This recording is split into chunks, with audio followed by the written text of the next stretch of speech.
नमस्कार दोस्तों। आज की इस वीडियो के माध्यम से हम सभी सीखेंगे कि क्लास 12 का हिंदी गद्य खंड के अध्याय 2 उसने कहा था।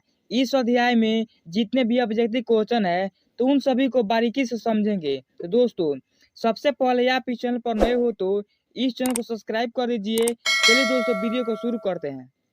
दोस्तों, इस वीडियो में आप सभी को केवल प्रश्न और उसका सही उत्तर ही दिया गया है, बल्कि ऑप्शन नहीं दिया गया है। ऑप्शन देने में वीडियो काफी लंबा हो जाएगा, इसलिए तो सबसे पहला प्रश्न यह है कि उसने कहा था क्या है।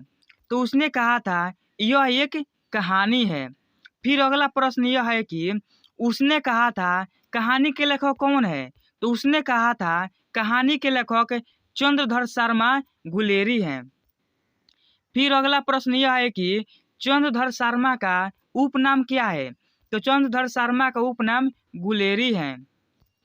फिर अगला प्रश्न यह है कि चंद्रधर शर्मा का जन्म कब हुआ था। तो चंद्रधर शर्मा का जन्म 7 जुलाई 1883 में हुआ था। फिर अगला प्रश्न यह है कि चंद्रधर शर्मा का जन्म कहाँ हुआ था। तो चंद्रधर शर्मा का जन्म राजस्थान राज्य के जयपुर में हुआ था। फिर अगला प्रश्न यह है कि चंद्रधर शर्मा का मूल निवास स्थान कहाँ है।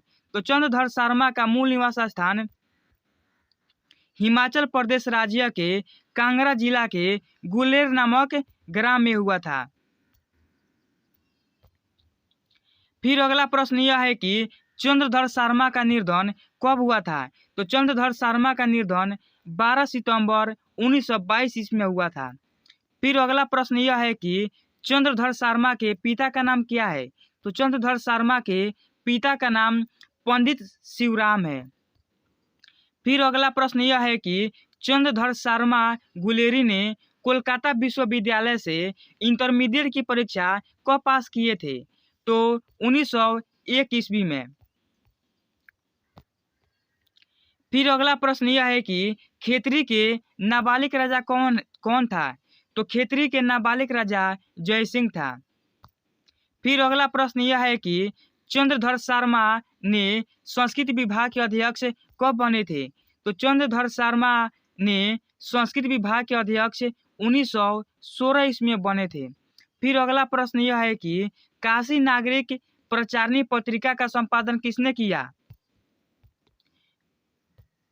तो चंद्रधर शर्मा ने। फिर अगला प्रश्न यह है कि चंद्रधर शर्मा द्वारा लिखा गया कहानी कौन कौन से हैं। तो चंद्रधर शर्मा द्वारा लिखा गया कहानी इस प्रकार से है। सबसे पहला है सुखमय, फिर उसके बाद है बुद्धू का काता, फिर उसके बाद है उसने कहा था। फिर अगला प्रश्न यह है कि चंद्रधर शर्मा ने कुल कितने कहानियां लिखे हैं। तो चंद्रधर शर्मा ने कुल 3 कहानियां लिखे हैं। फिर अगला प्रश्न यह है कि सुखमय जीवन कहानी को चंद्रधर शर्मा ने कब लिखे थे। तो 1911 ईस्वी में।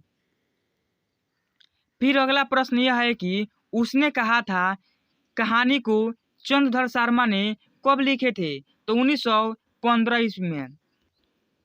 फिर अगला प्रश्न यह है कि चंद्रधर शर्मा द्वारा लिखा गया निबंध कौन कौन से हैं। तो चंद्रधर शर्मा द्वारा लिखा गया निबंध इस प्रकार से हैं। सबसे पहला है प्राचार्य विद्या, फिर उसके बाद है जीवन इतिहास, फिर उसके बाद है पुरातत्व, फिर उसके बाद है भाषा विज्ञान। अगला प्रश्न यह है कि 20वीं शताब्दी के हिंदी गद्य साहित्य के एक प्रमुख लेखक कौन थे। तो चंद्रधर शर्मा गुलेरी। फिर अगला प्रश्न यह है कि उसने कहा था प्रस्तुत कहानी यह कौन सी रचना है। तो यह एक अमर रचना है। फिर अगला प्रश्न यह है कि प्रस्तुत कहानी उसने कहा था यह विकास के क्षेत्र में क्या मानी जाती है। तो यह मील का पत्थर मानी जाती है। फिर अगला प्रश्न यह है कि मील का पत्थर कौन सी रचना है। तो मील का पत्थर कालजाई रचना है। फिर अगला प्रश्न यह है कि चंद्रधर शर्मा के किस कहानी पर फिल्म बनाया गया था? तो चंद्रधर शर्मा के उसने कहा था कहानी पर फिल्म का निर्माण किया गया था। फिर अगला प्रश्न यह है कि उसने कहा था प्रस्तुत कहानी पर किसने फिल्म बनाया था? तो उसने कहा था प्रस्तुत कहानी पर बिमल राय ने फिल्म का निर्माण किया था। फिर अगला प्रश्न यह है कि उसने कहा था शीर्षक कहानी का मुख्य पात्र कौन है? तो उसने कहा था शीर्षक कहानी का मुख्य पात्र लोहना सिंह है। फिर अगला प्रश्न यह है कि उसने कहा था शीर्षक कहानी में कौन सूबेदारनी को टांगे के नीचे से बचाता है? तो लोहना सिंह। फिर अगला प्रश्न यह है कि सूबेदारनी का विवाह किसके साथ हुआ?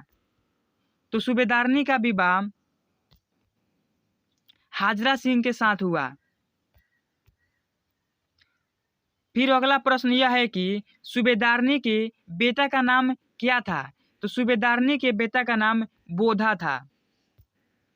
फिर अगला प्रश्न यह है कि हाजरा सिंह के बेटे का नाम क्या था? तो हाजरा सिंह के बेटे का नाम बोधा था। फिर अगला प्रश्न यह है कि लोहना सिंह कहाँ के लड़ाई में लड़ने वाले थे? तो लोहना सिंह जर्मनी के लड़ाई में लड़ने वाले थे। फिर अगला प्रश्न यह है कि लोहना सिंह का सैनिक नंबर कितना है? तो लोहना सिंह का सैनिक नंबर 77 था।